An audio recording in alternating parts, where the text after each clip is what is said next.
तो deep seek को लेकर तमाम सवाल उठ रहे हैं। ऐसे में पूरी दुनिया भर में इसकी चर्चाएं भी जोरों पर हैं। तो क्या है ये डीप सीक, आइए इसी बारे में जानते हैं और इसी पर चर्चा भी करते हैं कि इससे आने वाले समय में क्या कुछ देखने को मिल सकता है। सनी नेहरा हमारे साथ जुड़ रहे हैं, जो कि फाउंडर हैं सिक्योर योर हैक्स के। बहुत स्वागत सनी जी आपका।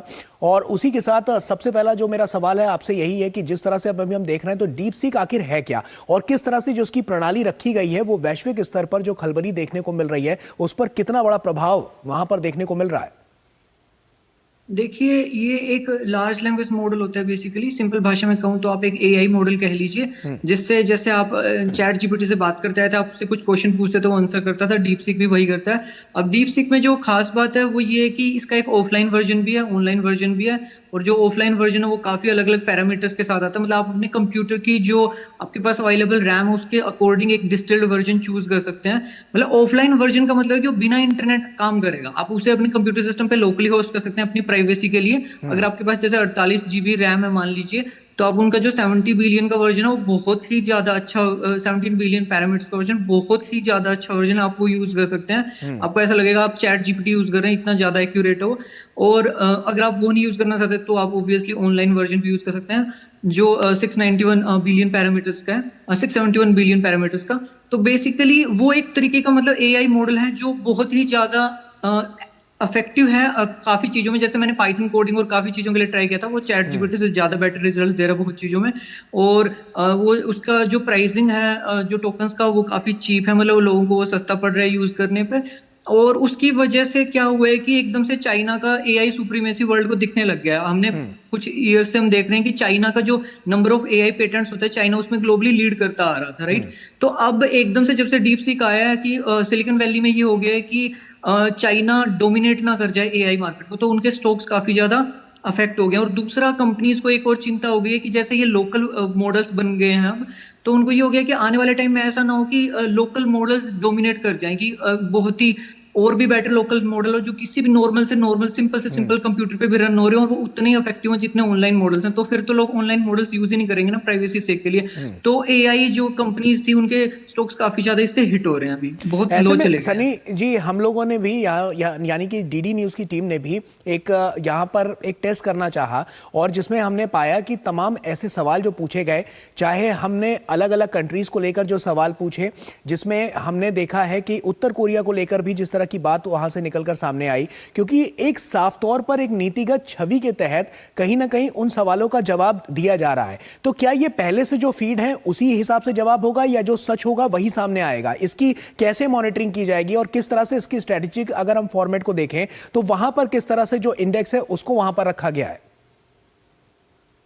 देखिए, हमें ना उन्होंने हमारे लिए मॉडल को ओपन सोर्स कर दिया है, लेकिन मॉडल के डाटा को ओपन सोर्स नहीं किया है। किसी को नहीं पता है कि वो किस डाटा पे उसे ट्रेन किया गया, राइट। तो अगर हम उनसे इस चीज पे आर्ग्यू करेंगे तो वो कहेंगे कि जो इंटरनेट से उसे डाटा मिला हमने उस पर ट्रेन कर दिया, वो डाटा से अगर वो ये सीख गया तो हमारी गलती नहीं है। लेकिन हाँ, चाइना एक प्रोपोगेंडिस्ट नेशन माना जाता है। चाइना अपना सुप्रीमेसी, कि चाइना दूसरों से ज्यादा बेटर है, उसका सुप्रीमेसी का प्रोपोगेंडा हमेशा से रन करता है। कोई भी चीज जो चाइना में डेवलप होती है, कोई भी ऐसा सिस्टम है, चाहे वो सर्च इंजन है, चाहे वो ये एआई मॉडल कह लीजिए, उसको इस तरीके से ट्रेनिंग को थोड़ा सुपरवाइज कर दिया जाता है एक पार्टिकुलर स्टेज पे, कि वो चाइना को किसी भी चीज में इंफीरियर ना दिखाए, चाइना को गलत ना दिखाए किसी भी चीज में। और जो चाइना के जो अच्छे जिन नेशन से उनके अच्छे संबंध हैं उनके साथ भी वो इसी टाइप की नीति अपनाते हैं। उनके जो एआई मॉडल्स हैं जो हम डीप सीक में देख ही रहे हैं, ये चीज तो रेडिट पर और दूसरे फोरम्स पे काफी दिन से चल रही है। बहुत लोग बहुत कुछ ट्राई किया और उन्होंने ये चीज अच्छे से निचोड़ लिया है कि ये पूरा एक मतलब चाइना का प्रोपोगेंडा है जो हर तरह का, वो कहीं ना कहीं उसे सनी ज्यादा जी, ये सपोर्ट कर देखिए रहा है। कि जिस तरह से जो मॉड्यूलेशंस में हम लगातार चेंजेस देख रहे हैं, तो क्या यहाँ पर जो डेटा है क्या वो सुरक्षित रह पाएगा? क्योंकि डेटा को सुरक्षित रखने के लिए हमने देखा तमाम प्रणालियों का इस्तेमाल किया जा रहा है। तो ऐसे में क्या चीन पर भरोसा किया जा सकता है? और जो बदलते दौर की जो तस्वीर है, क्या वो इसके बाद से डेटा सिक्योरनेस को लेकर और ज्यादा बढ़ावा देती हुई नजर आएगी? उस बारे में क्या कुछ निकलकर अभी तक फैक्ट सामने आए हैं? जी देखिए, बिल्कुल बेसिकली जैसा कि मैंने कहा, इसका ऑनलाइन मॉडल भी और ऑफलाइन मॉडल भी है और ये ओपन सोर्स है। तो ओपन सोर्स होने से थोड़ा सा आपको फायदा हो जाता है, आपको ये पता चल जाता है कि उस मॉडल में क्या है और आप उस मॉडल को मॉडिफाई कर सकते हैं अपने अकॉर्डिंग। अब अगर आप ऑफलाइन मॉडल यूज करते हैं जिसमें इंटरनेट ही नहीं चाहिए, तो वो बहुत ज्यादा मैं कहूँगा सेफ है, क्योंकि वो बाहर कुछ नहीं भेजेगा, वो उसको इंटरनेट ही नहीं चाहिए। अब जो इसका जो 671 बिलियन पैरामीटर्स का जो मेन मॉडल, जो ऑनलाइन मॉडल है, बेसिकली उसके लिए लगभग 300 प्लस जीबी रैम चाहिए, वो भी आप रन कर सकते हो ऑफलाइन तो, लेकिन इतना जीबी रैम किसी के पास जनरली होता नहीं है, इसलिए वो ऑनलाइन ही रन करना प्रेफरेबल है। तो बेसिकली वो जो मॉडल है वो आपका काफी कुछ आपसे डाटा लेता है, आपके की स्ट्रोक्स लेता है, आपका आईपी वाईपी यूजर डिटेल सारा कुछ लेता है, आप जो जो पूछते हैं वो सब चाइना के सर्वर को भेजा जाता है, वहां पे प्रोसेस होके आंसर आता है, जो दूसरे एआई मॉडल्स भी करते हैं। अब ये है कि हमें जो यूजर्स हैं उनका इंटरेस्ट क्या, चाइना भेजना सही है या नहीं है, वो ऑब्वियसली एक क्वेश्चन है। यूएस नेवी ने तो अभी से पहले उस पर बैन भी लगा दिया है। धीरे धीरे हो सकता है कि कुछ कंट्रीज प्रॉपरली कंप्लीटली इस पे बैन ही करते हैं डीप सीक पे, क्योंकि उसका डाटा ऑब्वियसली चाइना को जा रहा है। अब ये तो एक आर्ग्यूएबल चीज है, क्योंकि हम जो दूसरे एआई मॉडल्स यूज करते थे उनका भी डाटा यूएस जा रहा था, जो जो हम पूछते थे वो सारा यूएस जा रहा था, और उस डाटा पे और ज्यादा ट्रेनिंग होती थी। सो बेसिकली हाँ, अब क्या है कि इंडिया में ऑलरेडी डाटा प्रोटेक्शन एक्ट आ चुका है। अब एआई मॉडल्स को लेकर एक पार्टिकुलर एक नए एक्ट की जरूरत है कि एक एआई मॉडल क्या डाटा ले, उस डाटा को कैसे प्रोसेस करे, उस क्या डाटा को ट्रेन करे, क्योंकि अभी तक एआई मॉडल्स क्या कर रहे हैं, वो कुछ भी डाटा उनको मिल रहा है उसे प्रोसेस किए जा रहे हैं और किए जा रहे हैं, ये कंटिन्यूअसली चल रहा है। इस चीज को लेकर कोई प्रॉपर लॉ ही नहीं है कि एआई मॉडल क्या डाटा ट्रेन कर सकते हैं, क्या एल्गोरिथम्स यूज कर सकते हैं, क्या नहीं कर सकते। उसके लिए ऑलरेडी इंडिया को एक पार्टिकुलर कंप्लीट लॉ की जरूरत है जो सिर्फ एआई स्पेसिफिक है डाटा प्रोटेक्शन को लेकर। तो क्या आप इसे सिक्योर मानते हैं सिक्योरिटी के लिहाज से? मैंने कहा जो इसका ऑनलाइन मॉडल है, क्योंकि वो हमारा हर चीज जो हम उससे पूछ रहे हैं, हमारी सारी इंफॉर्मेशन चाइना को भेज रहा है, वो शायद इंडिया के लिए यूजर्स के लिए शायद सेफ ना हो।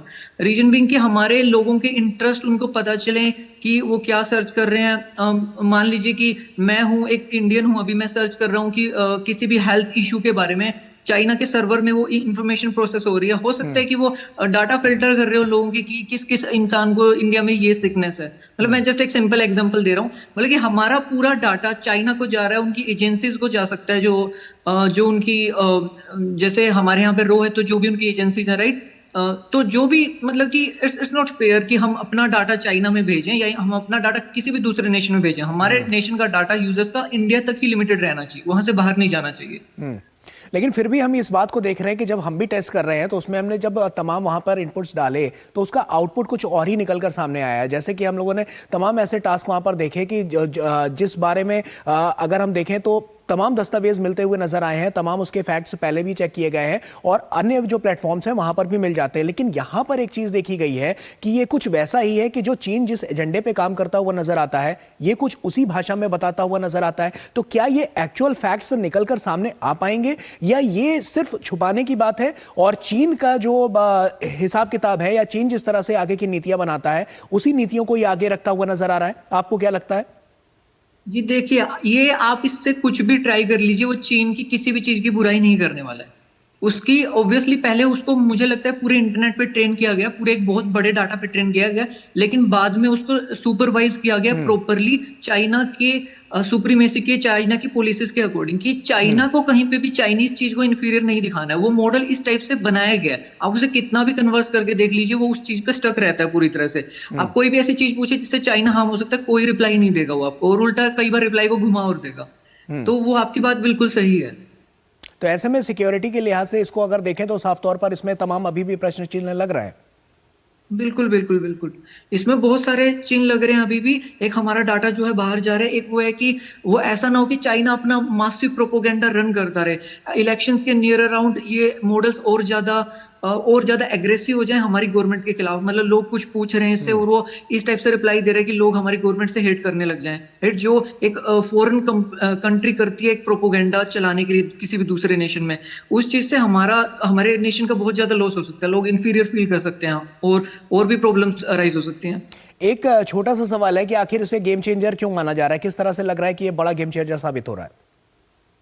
देखिए, ये असल में एक गेम चेंजर है। मैं जब से मॉडल आया तब से ही मैं सारे मॉडल्स ट्राई करता हूँ। तो बेसिकली एक तो ये इन्होंने, जैसे मैंने बताया कि इन्होंने पूरा ओपन सोर्स कर दिया, जरूरी भी था।